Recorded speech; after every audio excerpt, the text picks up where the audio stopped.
just got off the phone. I'm not going to give away my whole article, but I'm going to have it up on Sportsology probably tomorrow because I'm lazy. It's the summertime. But I spoke to a guy named Murray Cook who's in charge of all the neutral site games for Major League Baseball. He's the construction guy. He goes and he checks out the field. He makes sure if they need to build things, they build things. They've done different, like that field at Fort Bragg, they built that field, as an example, before they played that game there. So they had to do a lot of work there. Even going to other places, there's little things that, they have to do to figure it out. And so in conversation, when I asked, why are they doing it? One of the answers was, hey, because, the NHL and the NFL are doing it. And they were the two that he brought up. And so that was interesting to me. I took it as, as a kid, I would read about the, Major League Baseball barnstorming. And they do some of that, but we don't get to see a lot of it. We don't hear a lot of it. I mean, they go over to Tokyo. They'll have an all-star team. You'll see some highlights. But they used to have 20, 30 games of barnstorming back in the day after a season or before a season began and hit a lot of different places. And, one of the things that he said when they went to play in Japan, and this is the one thing that always amazed me, and I'm sure Pete read about it in the paper. No, I'm kidding, Pete. But this is what always amazed me was that how people in Japan knew about Babe Ruth before he came over there, because there was limited means of knowing about a guy like that. Was it wire service? Was it a little bit of radio or something in the movies? Would it be like a movie tone thing? Did they have that in Japan? I don't know. But he said when he went into one of those places, they had a plaque that, hey, Babe Ruth played here. And that was a big deal for them. And so the one thing that we take for granted, and you don't take it for granted, Mike, because you're in Buffalo, you don't have Major League Baseball in your city. So not having Major League Baseball in your city, it's kind of nice when they go to a place like Williamsport and some of the locals can actually, see some Major League Baseball players. Yeah, and I mean, Pete can attest to this because he was in Buffalo last week. The excitement that Buffalo is having right now with Vladimir Guerrero Jr. It's like Steven Strasburg came to town a few years ago when I think he was on an injury rehab, and the Coca-Cola field sold out. Barry Bonds was back here for I think it wasn't a spring training game, but it was a game just before the regular season. So Buffalo gets that, and I know that when we talked before the show, Russ, that we were talking about the influence that the NHL's outdoor games and the third site games were having on baseball. And I mean, Pete, I think this is a good thing. I think it's, but it's not, this is not something new because as Russ said, Babe Ruth, Lou Gehrig, they went on tours of Japan in the 30s after the World Series. They took a boat over to Japan and played a series of games over there, and that's why. And as Bob Costas related in Ken Burns' baseball series, Japanese soldiers during World War II were charging machine gun nests and yelling "Screw Babe Ruth" because they knew it would piss off the American soldiers. Exactly. And I remember what it was like opening the schedule in Tokyo in the fall of 2000 when the Nashville Predators were playing the role of the Washington Generals to the Pittsburgh Penguins Harlem Globetrotters. And that's kind of the way the whole thing was portrayed. And the first goal scored in that Saitama Super Arena was scored by a guy who just became a grandfather, Cliff Ronning. A couple of days ago became a grandpa. So so do you want the name of the new St. Louis Blues radio analyst? Yes. He is a St. Louis native. Joe Vitale will be joining Chris Kerber this year. Okay. Taking over after 18 years of the Kerber and Chase show on St. Louis Blues Radio. Wow. Joe Vitale. Nice. Now, okay, am I wrong? Was it Carter Hutton was doing color or doing like sideline radio, spots when he was the backup goalie? Was it for St. Louis or was it for Nashville? Well, it started here with us. He would put the headset on in the third period and usually spend one segment after the first commercial timeout with Terry Crisp and myself talking about what's going on. Chris Mason, who's now doing the television color, did that as well. Pekka even did it a few times, and Dan Ellis also did it. but I'd have to say that Carter Hutton probably carved out the best niche for himself there. And that's something that I'm sure Marty Baron could have done in Buffalo without any question. Yes, but the other people have to talk. I understand. And Marty is high velocity, isn't he? Yeah. Yes. Yeah, Marty's a good guy. I got to know him really well in Philly. The last thing I was just going to say about the baseball neutral site thing is, but now they're doing it in season, right? These games count. Yes. So that's right. that's the difference, the nuance. And next year when they play in London, they couldn't even give me what the attendance will be at. Like what even now they don't know exactly how the field is going to be attendance wise. They don't know the number.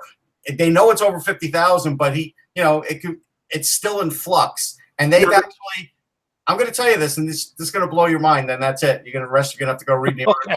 They have been looking at London since 2012. They're not the doing Jacksonville Jaguars. Yeah, right. They're not doing it at Wembley though, are they? Or are they? No, they're doing it at an Olympic Stadium. It's just outside out of London. Okay. Right. All right. Russ, is there somebody sleeping on the couch behind you? Yes, Jordan. She's a retired racing greyhound, and so these days that's about as active as she gets. That's Jordan's commentary for every webcast. She's bored to tears. Okay. Hello, Hockey World. Today is Wednesday, August 15th, 2018. I'm Russ Cohen from Sportsology. And I'm Michael Agello, and this is the HockeyBuzzcast here on HockeyBuzz.com. And as I said earlier, we are joined right now by Pete Weber, the play-by-play announcer for the Nashville Predators. And we'll start with the Predators and the signing yesterday, Pete. I can reveal now, when we were talking earlier in the year, that when I inquired regarding the potential of Ryan Ellis making it to market next July, you had said that Ellis was going to get signed, and he did get signed yesterday for 8 years at $50 million, $6.25 million AAV. No movement, no trade protection on that. So there's some speculation that, maybe that means he gets traded after a year. But I think that, he's well respected and well liked by the Nashville Predators. And this is a pretty good deal for a pretty good defenseman. Very good deal, I think. And there's going to be several more defensemen in Nashville. They're going to have to be signed over the course of the next few years as well. Matthias Ekholm still has a longer term to go. Roman Josi will be coming up shortly.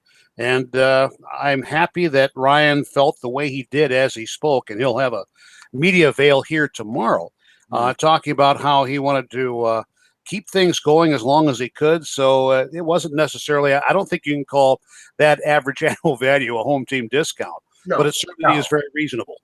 Yeah, it's reasonable. I pointed out yesterday, Pete, that Ellis averages like 212 on the power play, and Subban is like well over 3 minutes. I think at some point in the next 4 years, that's going to change, because Ellis has the best shot on the team. I mean, yes. And I get it that you have Subban and he's the top guy, but I think at some point Ellis will become the top guy. And I was just listening to Ryan's junior coach on Sirius XM an hour or so ago, Bob Bugner. And from my association with Bob, I'm glad that Bob's shot was not inherited by Ryan.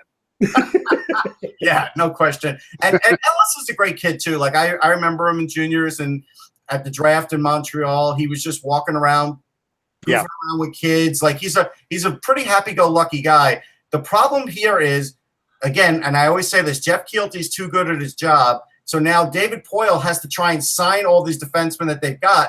Dante Fabro is going to be an interesting case going forward. And I would think that probably, and the team would probably prefer that all come to a head next year, right after his junior season.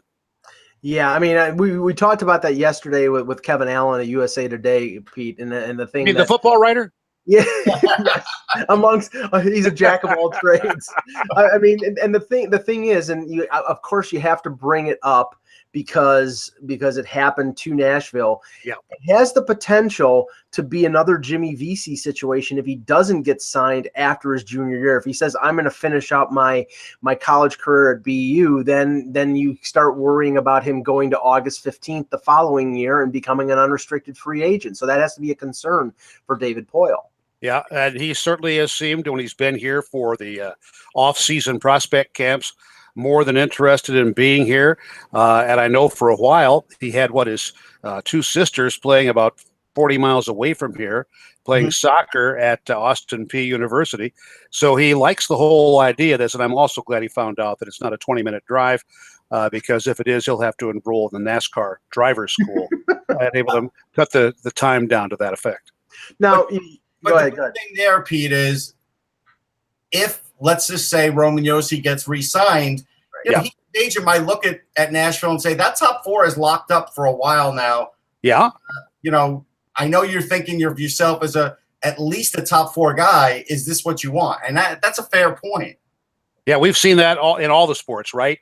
And we certainly have seen it. I remember Sean Casey, for example, even talking about this on MLB Network before the recent Hall of Fame inductions, talking about, there's Jim Thome. They're not going to be able to use me. And lo and behold, he became a Cincinnati Red shortly thereafter. Yeah. Yeah. Now Josi, since Tavares got signed by the Leafs, I think Roman Josi inherited the title of the best bang for buck player in the NHL, because he's got 2 more years, this year, next year, at $4 million, and he's a Norris Trophy level defenseman. So yes, now the thing is that, and again, there might be some willingness on his part, because he wants to stay in Nashville, to take a little bit of a haircut. But when you have PK Subban making $9 million, you're probably, if you're Roman Josi, you're probably going to want to make close to what PK Subban is. And that's where the trouble starts. Well, yeah, that's where the trouble starts. Thus, we have a lot more outdoor games, and the salary cap goes up, maybe not exponentially, but generously, and allows for that sort of thing to happen. Well, I mean, we all look at the savings. Where could the savings come from? And it could come in net, but Yes.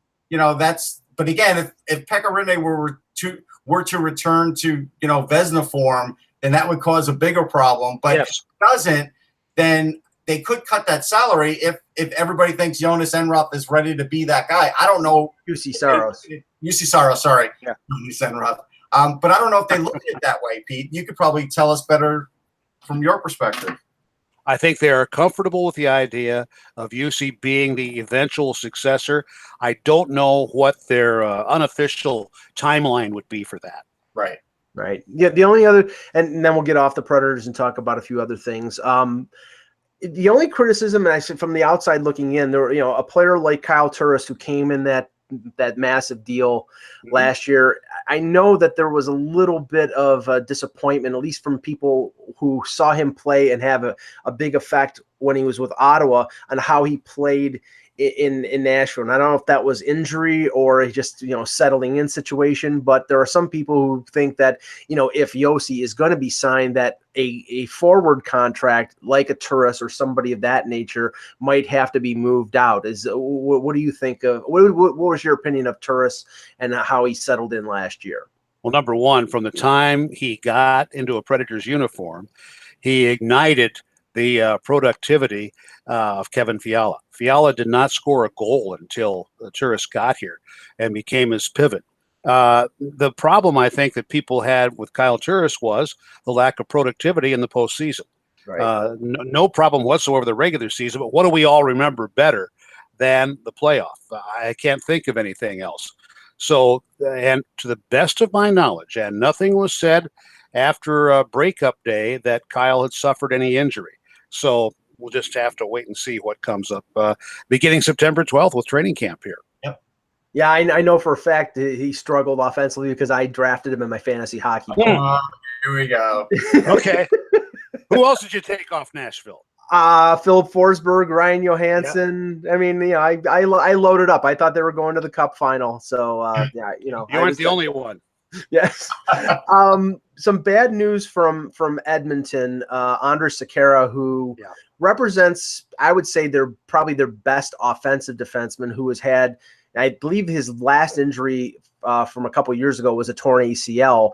Now in summer training, he tore his Achilles, had it surgically repaired yesterday. They're saying he's out indefinitely, but we know from Erik Karlsson and other players who have had Achilles injuries that he could be out for the season.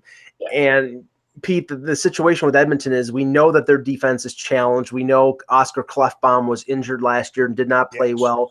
Adam Larson was down from what he did a couple years ago, and Darnell Nurse, who I think was their most improved defenseman last year, a really good young, big, fast defenseman. He is a restricted free agent. I would think that this gives him a little more leverage to ask for a little more money. Yeah, and about 20 years ago, there was another Achilles tendon injury that I'll never forget, and I can't remember how it was, if the Ducks or the Jets rather flew him to Lourdes for a quick cure, and that was Teemu Selanne. I can't believe he still had the explosiveness when he came back, and he wasn't out that long. So every patient is going to be different in this, and I know our technology has improved by leaps and by bounds, and we can take bigger leaps and bigger bounds off our Achilles now with what they have learned. So I'm hoping for their sake that this is not a long-term situation, maybe more along the lines of what the Predators had to wait for knee repair for Ryan Ellis, about whom we were speaking earlier, when he came back around Christmas time this season. Yeah, I mean, I mentioned it in an article that I wrote on Hockey Buzz yesterday regarding the Ellis contract and the effect it might have on some other contracts, some other players. I mean, he's one more of that 2019 defensive free agent class that drops off the radar. And now if you look at it, Pete, the top four list, I mean, Erik Karlsson is the number one. He's going to get the biggest money. He couldn't get as much as Doughty does unless he re-signs before next July. And then after that, it's Jake Gardiner, Tyler Myers, and Jay Bouwmeester. And from the Toronto perspective, Jake Gardiner has scored over 40 and then over 50 points last year. And with Tavares coming to Toronto, I think he's probably going to score 50 again. I don't see him getting less than $6.5 to $7 million as a free agent. And I think a lot of other defensemen who are out in the market, like Nate Schmidt is another one, are going to get paid big time because Ryan Ellis got paid big time. Right. And that, this is essentially a real estate game. Yeah, we're doing comps all the time, comparing the age, stats, and all of that, and position, then trying to put it within the context of what a team asks a guy to do. I mean, if we were doing a lot of this heavily when he was still a Devil with Scott Niedermayer, he would have been horribly underpaid. Well, that did get rectified later on. So the real estate moguls among us, I guess, will have to be the ones to figure all of this out. Yeah, no doubt. I mean, it definitely becomes a hard thing because you're right. Guys play different roles on different teams. And, if Mike mentioned all those other guys, I would take Ryan Ellis over all those other guys based on the shot. And, he is a really good defender too. But, the thing about Sekera is even if he comes back, let's say January, which I think rosy, that's very rosy. But let's say he does, the void that they have now, like, names being bandied about is like Brandon Davidson coming back in. This is a team that needs to get off to a good start because I'm not sure they're even a playoff team. But without him, it's going to be an uphill battle right out of the gate. Well, Very big one. This is the thing I'm concerned about based on the track record of the Edmonton Oilers. And I don't think this is a direction they should go down, but they did take Evan Bouchard 10th overall. They're not going to do it. Well, I mean, they've done it before. But I think they saw in the summer showcase he's not ready. Okay. Well, I mean, I hope for their sake that they exercise some patience because we do think he's a very talented young defenseman. But, short of them going out and signing a free agent like a Kevin Bieksa or a Toby Enstrom or somebody of that nature, they're sort of caught between a rock and a hard place. I mean, this is a serious injury to their most expensive defense. I mean, he's making $5.5 million. He's their most pricey defenseman. And now in this new contract that he's had, he's going to probably miss 2 complete years or almost 2 complete years. Yeah, I didn't like the deal when they made it, but I get that they needed guys. And so they went with it. It's probably turned out worse than I thought it would. Because I just thought it might not be great signing. Now it's really turned out to be a bad one. But this is a team that can't catch a break either. For all the maneuvering that they've tried to do, Cam Talbot's the one that it's going to keep suffering here because he's the guy that's not going to have the guys that you would like in front of him. he's the one that's really going to have to adjust. So we'll see. We'll have to go back and look at his Alabama Huntsville defense to see if it was any more accomplished. Well, all right. So, Pete, you brought that up, and I'm working on a college hockey book, and I am highlighting Cam Talbot and that career in that book. So good. It's funny that you mentioned that. And he played with two of the Jeffreyon boys. Yeah, I don't know. I didn't get into the lineup stuff. I just got into the fact that he was their goalie, and when I had interviewed him a while back with the Rangers, he wasn't even on scouts' radar for a long time. And no. I mean, he played in the very same arena where the Predators put their uniforms on for the first time and played their first preseason game. And Patrick Cote got to be very well familiar with Peter Worrell one night down there. That was a 3-ring circus, I got to tell you. September 19, 1998. Yes, I was going to make a reference about Bob Budner when you said you hope that he didn't inherit Ryan Ellis didn't inherit his shot from Bob Budner. Yeah. Well, Bob Budner's best shot was his right cross to somebody's jaw. Yeah, particularly that night with the Gar Snow, Matthew Barnaby, brouhaha in the odd. And I don't know if you recall, Mike, but when I called Bob Buchner's first NHL goal, I said, "Stop the game. Bob Buchner has just scored his first NHL goal." And then I got old video and I found out that Mike Milbury really was the guy for whom we should have calculated hang time on the shot from the point. Hang time from the shot at the point. I like that. Yes.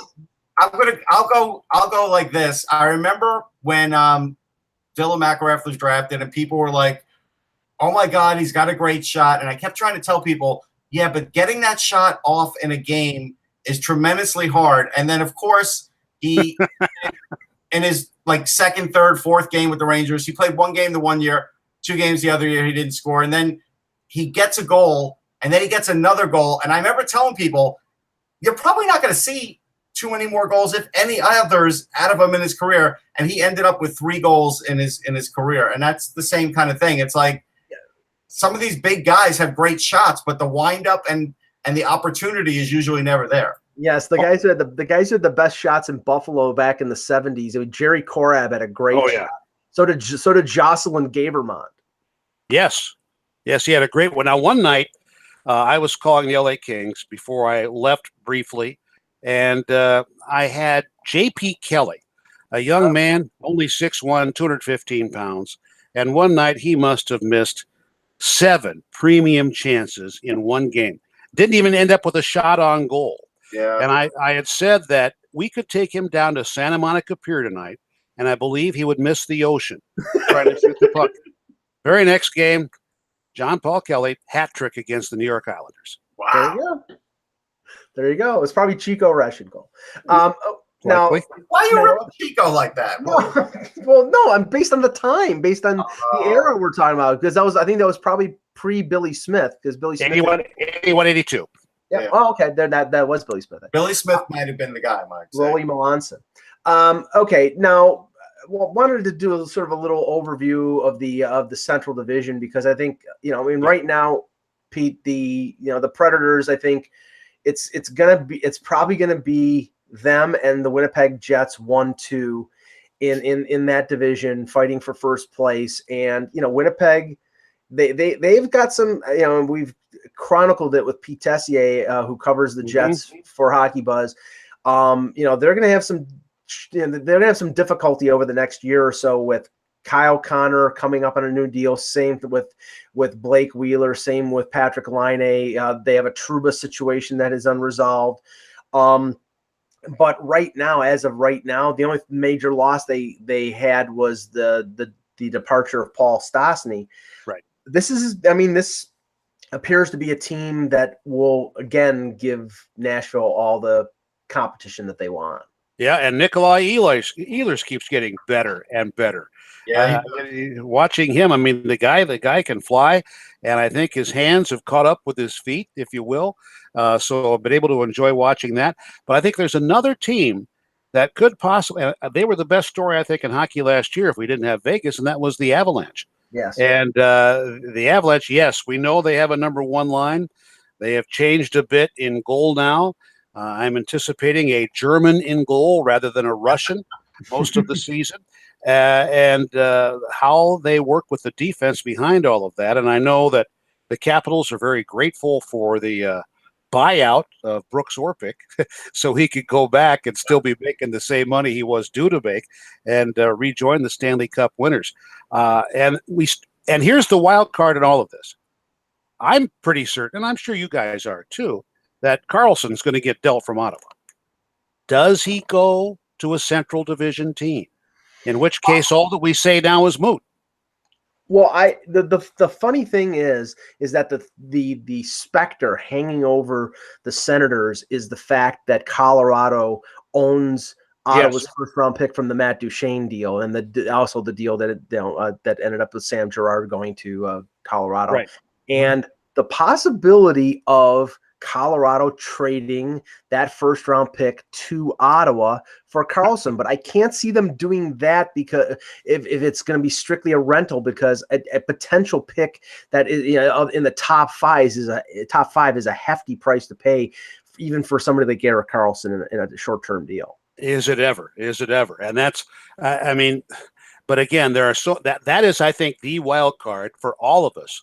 Yeah, trying to figure out favorites and the races coming in the divisions, because I would say that if we want to make sure money, it was probably $2 for $2. If you want to go to the window in Vegas and call our friend Dan Duva out there, I think the prop bet is going to be no, Erik Karlsson does not start the year with the Sens.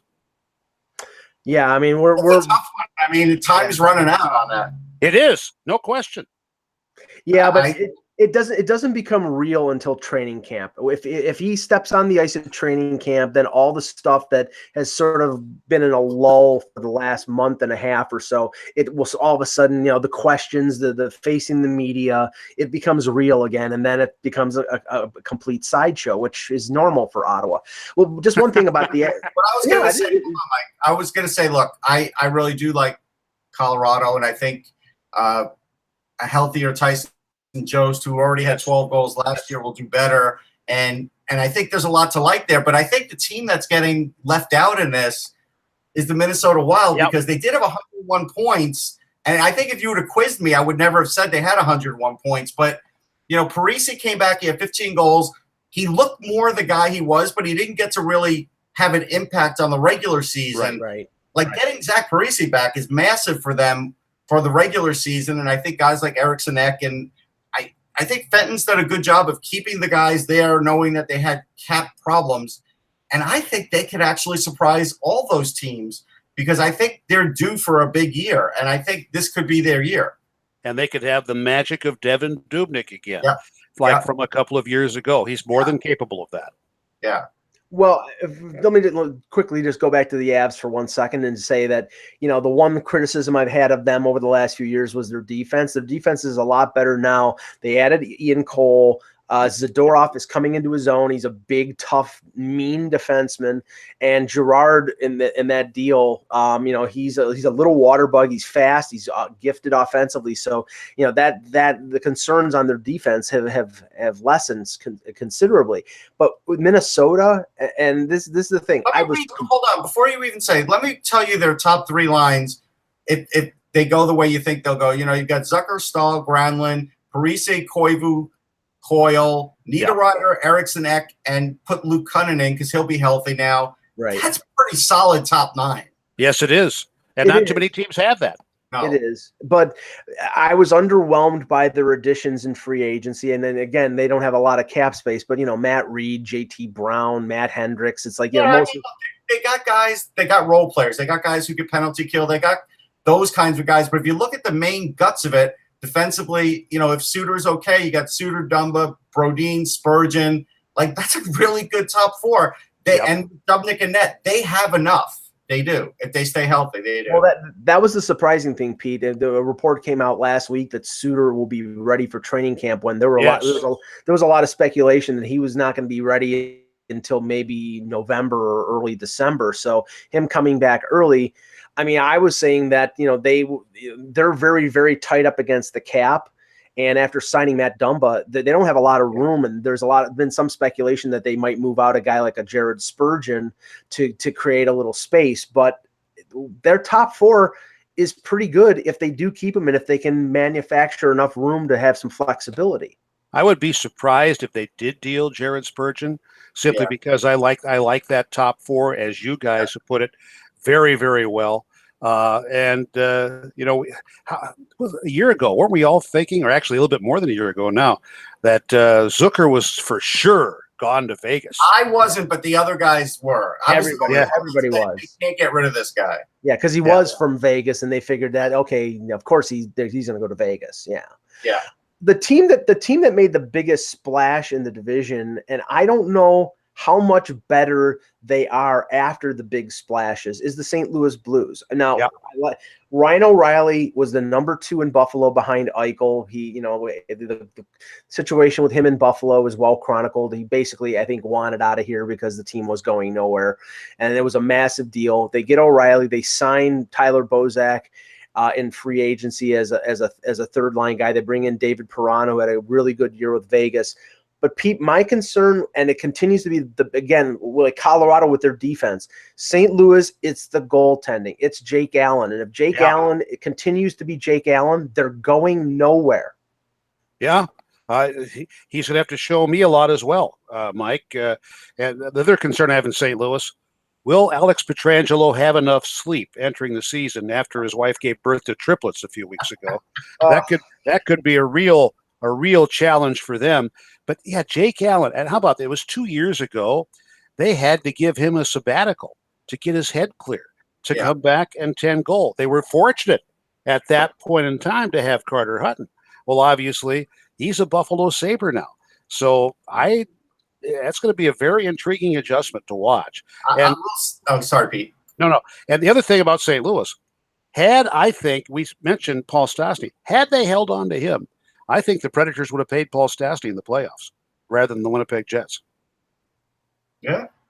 Now this is I was going to say, for St. Louis's sake, like if roster resource was anywhere close to right, like you have Jaden Schwartz, Braden Shen, David Perron, Maroon, O'Reilly, Tarasenko, Fabry, Bozak, Steen. That's really solid. But then listen to this fourth line. If this actually happened, it would be Barbashev, Robert Thomas, and Dmitry Jaskin. You know what? I got to tell you, for those 4 lines, they would have the best 4 lines in the division if Robert Thomas is ready to play at the NHL level, which I don't know if he is, but he's a hell of a player. I would be surprized if Thomas makes it over a guy like they like Nikita Soshnikov, who they brought in from the Leafs. But he could. I mean, he is really talented.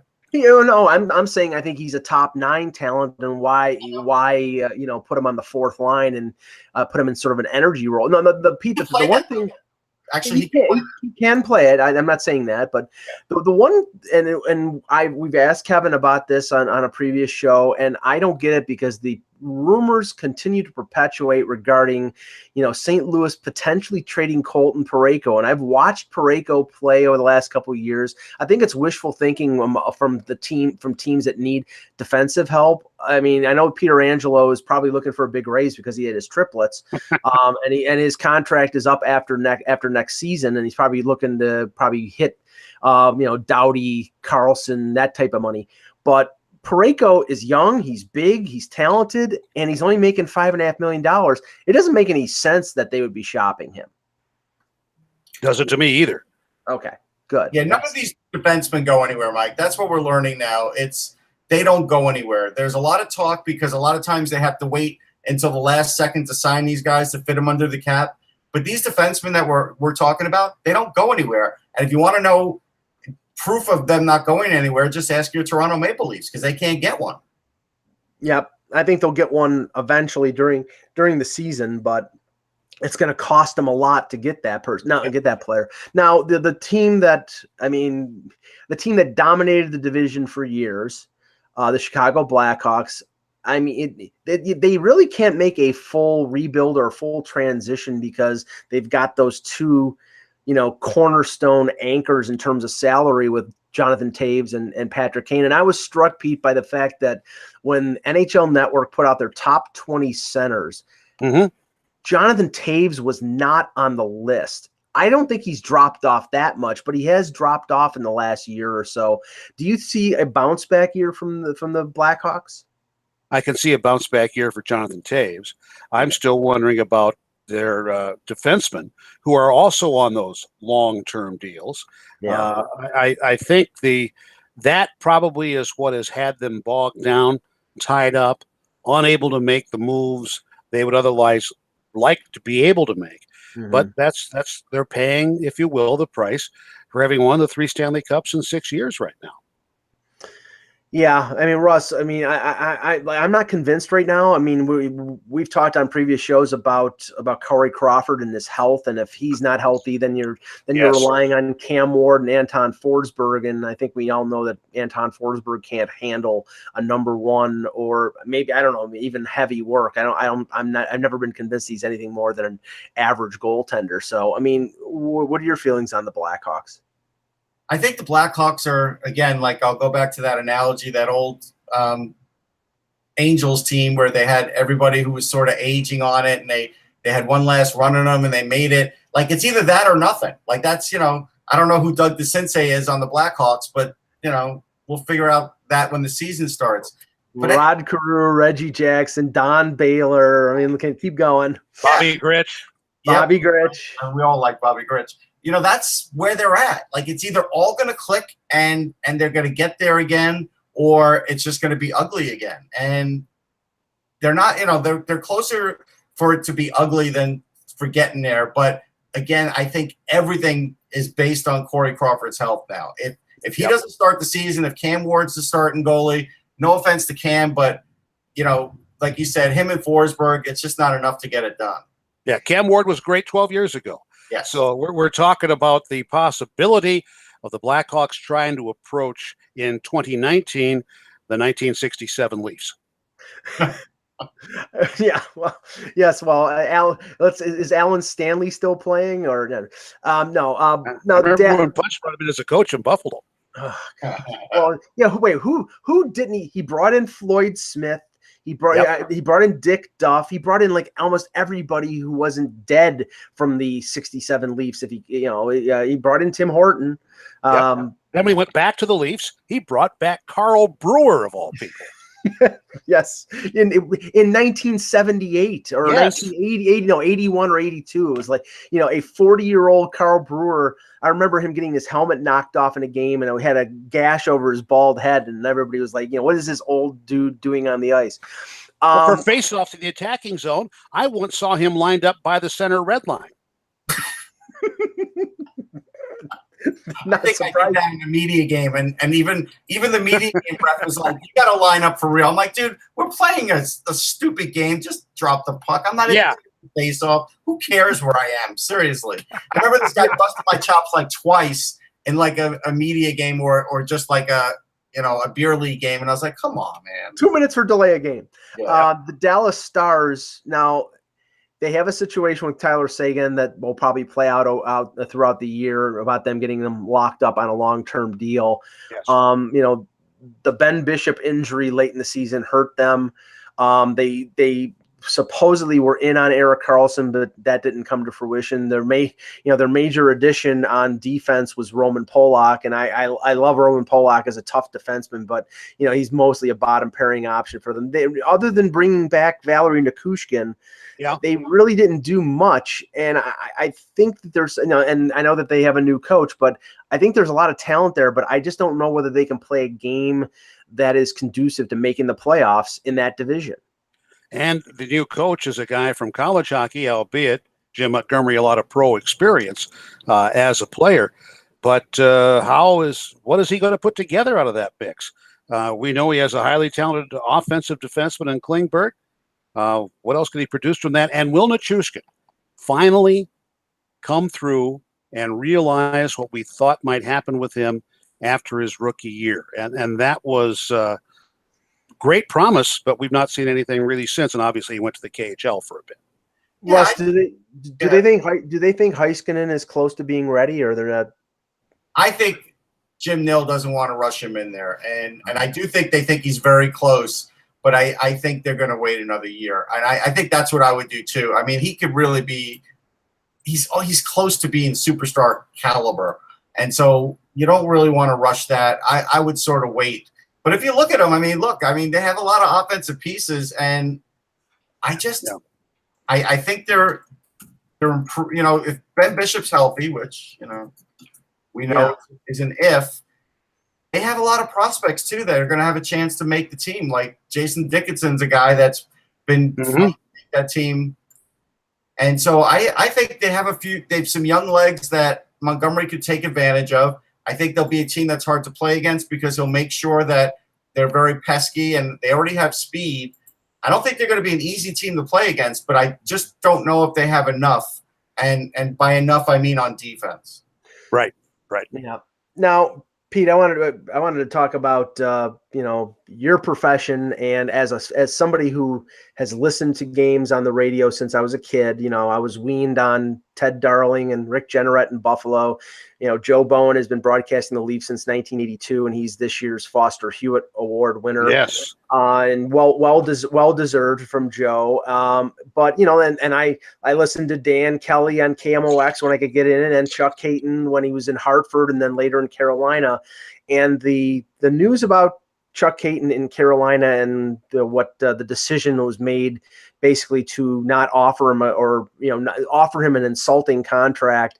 And now they're going to go the way of the simulcast with John Forsland doing radio and TV. One of the things that was really enriching in terms of me becoming a hockey fan was listening to radio broadcasts. And I still think there is a place for them, but what happened with Chuck Caton, I think is detrimental to the fan base of the NHL. I'm obviously prejudiced, but I'm in total agreement with you there. I have known Chuck since back in the 70s when I was doing Notre Dame hockey and he was doing Michigan. And then later I went to work with Bob Miller in Los Angeles and took Bob Miller's place in Madison, Wisconsin, but Chuck Caton. The leagues, WHA and NHL, merge in the summer of 1979. John Hewig and the Whalers are looking for an announcer, and they come up with young Chuckles Caton. They bring him to the Civic Center. They bring him to the mall. And he'd been with the franchise from that time in 1979 until just a few weeks ago. I've been a simulcast hockey guy myself here in Nashville, and I was on a much more limited basis in Los Angeles because we never did, in those days, more than 25 games on the old KHJ TV at that point in time with Bob Miller. Did you do that outdoor game in Vegas with the Kings? No, I was already gone. I was already back in Buffalo by that time. But that was the game, I think, that proved everybody you can throw an outdoor game virtually anywhere, as long as you don't mind frozen DC-10 size mosquitoes alongside or up above the rink. I wish I had been part of that. But so that was, and so Chuck is, not only is he a good friend, and he's an outstanding broadcaster. There are people, I know he was celebrated several weeks ago when they had a reunion of the Hartford Whalers back in Connecticut. He had a great time going back there. And I'm hoping, and he's hoping as well, he's not ready to retire. He's trying to hook on, and maybe even with the still to be awarded Seattle franchise, where we have an ex-Whaler out there who's involved as the advisor, Dave Tippett. Yes. And Chuck and Mary have one of their sons lives in Seattle. So, and besides, I think Chuck really likes Olympia beer made from those fine artesian wells. Absolutely. They were my sponsors with the Seattle Sonics. So going back years and years there. But the idea that someone like Chuck Caton would be cast aside very nonchalantly is totally reprehensible to me. Yeah, here's the thing. I think this is the part, Pete, that it doesn't show up until like the season starts. I get it. We all could look at a ledger and say, hey, you could be drawing in more viewers and you could be bringing us more people and everything else. But they forget about the identity factor that you guys provide to the listener. And that's where I think they're going to be missing it by doing the simulcast on the radio, because I think that's where, the people are going to tune in for Hurricanes games. He's not going to be on the radio, and it's never going to be the same in that regard. And I bet you they don't even listen at all now. Like, it'll just be, why bother? Well, if you're stuck in the car, perhaps. right? Maybe, And Right. that's what happens. But yeah, it's going to be a difficult transition, I think, for those fans. And really, it's hard to believe now that Chuck had been in Carolina since they moved there in '97. Yeah. That's a long spell of time, a very long spell. And as you said, you did simulcast TV and radio, and I know that I've been exposed to Rick Jeanneret doing it. He does TV broadcasts on MSG, and he simulcast on WGR in Buffalo, and he does essentially a radio play-by-play on TV, so it's sort of seamless. I mean, John Forsland is a very good announcer, but he's going to have to adjust to do sort of more of a radio play-by-play, because somebody listening on the radio, if he's doing a TV play-by-play, you're going to lose like a lot of the descriptiveness, if that's a word, right, of the game. And it is exactly that. And let's just cue up our Vin Scully tape about why he preferred, he's retired now, I finally have to admit, but he prefers radio to television, because he says on radio, you have the blank canvas, you have a palette with all the colors, all the paints in it, and you choose what goes into that picture. Right. On television, you essentially are a captioning service. The producer director are picking out what the viewer at home or in the sports bar is going to see, and then you have to add some illumination to that. So I've talked with John Forsland about what that is like coming up, but he did radio in the American League before he came to the Hartford Whalers at that point. Yeah, he's one of those who moved down the coastline to the Carolinas as well. So yeah, that is difficult. Now, what we found. Language is the most critical part of that when you're doing the simulcast. You don't say, as you see over here. Right. You might say on the left wing, the defenseman, so on. And you are oftentimes going to have to say, we are looking at a television replay right now on our monitor, so people don't go absolutely crazy. It's kind of like a night when I was working for the Buffalo Bisons Baseball Club. Matter of fact, it was the night I was driving home for what turned out to be Pat LaFontaine's quadruple overtime conclusion against the Capitals. Yes. That I had the Yankee game on. They were out west. And I don't think Phil Esposito was proper. Phil Esposito, the scooter, Phil Rizzuto, was properly told that he had moved to the radio booth from the television side. And what I heard driving home that night was, all right, here's the pitch. Oh, White, he's going to be out. I'm going, scooter, what just happened? And oh, yes, this is radio. So he came back and described. Funny. I will say this: what you do lose too is the connection, and you kind of turn it on. It's something familiar, and because again, there are a lot of times you get stuck on a car trip, and to me, that's my best friend, and that's why a lot of people. That's why a lot of people listen to my XM show, because a lot of scouts listen to it. A lot of GMs, because they're traveling a lot and they're on the go, and it's a pretty big deal. I still think it's a big deal even down there, and I just I hate when things get financial about that, because look, if you're going to own a team, there's going to be some things you're going to lose money on. It's just the way it is. Right. But I think there's just something where the fans now, starting that season for Hurricanes fans, like they've lost their voice that way. They've lost some of the players that they identified with the team. Yes. It's going to be a tough year for them to just sort of pick up the team right out of the gate, I think. Yes, it is. And insofar as the losing money is concerned, I do know a team in the Central Division, not Nashville, but a team in the Central Division that billed over $1.2 million on the radio side of their broadcast business last year. Yeah. I think if they got half of that, Chuck would be happily compensated. They would continue with their radio. And ironically, a couple weeks after the Dundon and the Hurricanes did what they did with Chuck Hayton, the Maple Leafs signed Joe Bowen and Jim Ralph to a 5-year extension.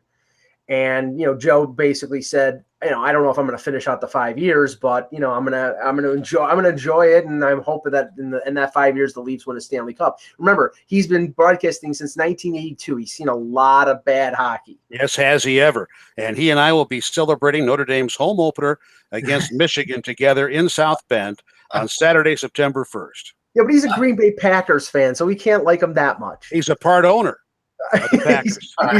he's got to share. One thing I loved, and you I'm sure aware of this. Ted Darling was one of my favorite announcers as a kid, and I love the sort of the colorful nature of sort of the old time broadcaster. When a puck was shot over the glass, he would say, "Yes, that was caught by a fan in Fort Erie, Ontario." And I, as an 8-year-old, thought, "How the hell does he know if it's a guy from Fort Erie, Ontario?" Yeah. I would do that here with a fan from Bell Buckle, Tennessee, and people would come up and they would ask Terry Crisp, "How does he know?" And Terry would say, "We have a seating chart, and we know where all the season ticket holders are and their hometowns." So that's what Pete's referring to. Oh, that's hilarious. I will say, you said something too, Pete, that I always try and tell people from the scouting perspective. If you're watching stuff on television, you are seeing what the producer wants you to see. And that's right. the thing that I always tell people, that's why you should go see hockey live as much as you can, especially if you're right about it, because, again, stuff that happens behind the play, all these other things, you're not seeing all that. No. Now, we're helped greatly now by the 16:9 aspect ratio, but you still don't see everything. And let's go back to Joe Bowen's story.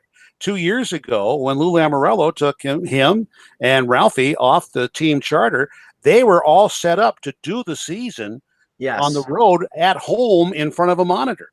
And thankfully, that did not transpire because they wouldn't have been able to see it. Joe, and knowing Joe as well as I do, he would not have been able to feel the game. Right. Yeah, No, that's a big deal. All right, we have some questions from the chat room. This is a good one, and we'll let Pete go with this one first because this comes from Fash Out. He says, "Are power play points as impressive as even strength points?" I'm going to say no. I like the even. I want to go with the guy who his productivity is more heavily slanted toward the 5-on-5, or if we, on occasion, when we have the coincidentals in the 4-on-4. Yeah, I think. Go ahead. I think a player who scores at a even strength is more valuable than a power play guy. And I can only use the Leafs as an example. Austin Matthews is a fiend 5-on-5 and plays on the second power play. And I'm not taking anything away from James Van Riemsdyk or Tyler Bozak, who are on the Leafs' first power play, and it was one of the top power plays in the league. But Van Riemsdyk scored a sizable portion of his goals on the power play. Doesn't make him any less valuable. The goals still count, but to score 5-on-5 is much tougher, especially the way teams play now in the NHL. I dare say that in agents, when they go in and they're representing their players, that the 5-on-5 has a greater value when talking about contracts. Because all of us would want a Tim Kerr or a Dave Andrechuk in their prime, tallying on the power play. But I just think the even strength is far more impressive. Funky asks, where do you guys think Erik Karlsson would be traded to? Pete, you said already it wouldn't shock you if he went to the Central, right? Yeah, and I'm thinking Dallas is trying to stay involved in that.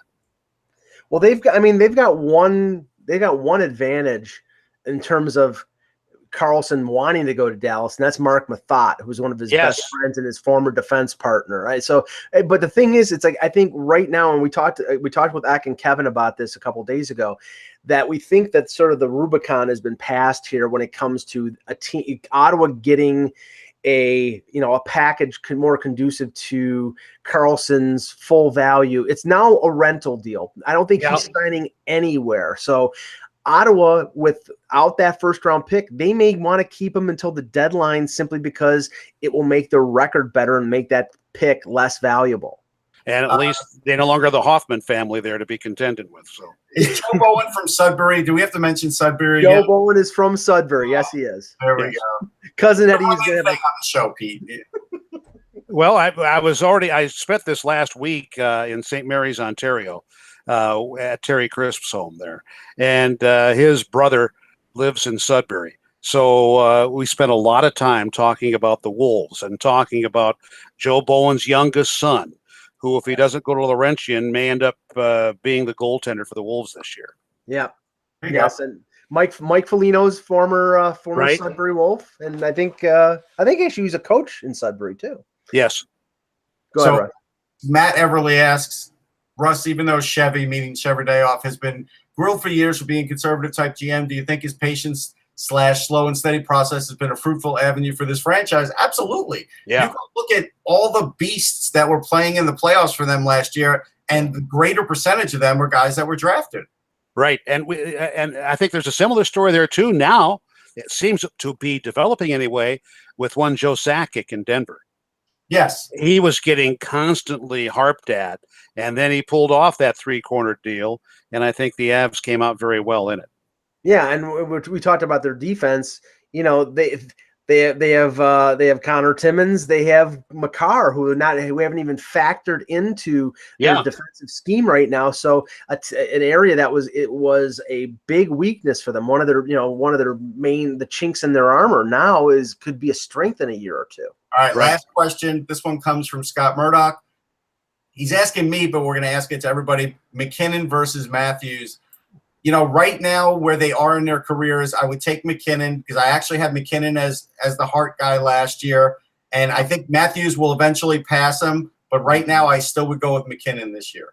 Yeah, I'm going to go with that same current rating. Of course, now I had the opportunity and the heart-stopping assignment to watch him in the first round of the playoffs, McKinnon. He was just incredible. He was. Yeah, I would rank right now, and this is based solely on the fact that Matthews was injured 3 separate times last year. He still scored close to 35 goals, and in 60 games. I'm concerned about the durability, and I don't think it's going to be a problem for him, but you never know. McKinnon is an all-world talent, and I'd put him a little ahead of Matthews, but I think it's just because he's older and more experienced and a very talented player, but I think eventually Matthews will be a better player than him. And the last thing I'll answer, because it's there, Matt asked, do I think Hextall could potentially be on the same path as Ron Francis? No, I don't think – I think that was an unusual situation where an owner just got, tired of the way things were going and wanted to change things drastically. I don't think the Flyers want to change anything Ron Hextall's doing. I would doubt that myself, yes. Yeah, no, that there is no situation that is parallel to the Carolina situation for a number of reasons. Okay, great show, guys. We will be back tomorrow with another edition of the Hockey Buzzcast. Thank you, Pete Weber. We really appreciate you coming on the show. You're most welcome. For Russ Cohen, I'm Michael Agello. Thank you for watching. And remember, without the buzz, it's just hockey.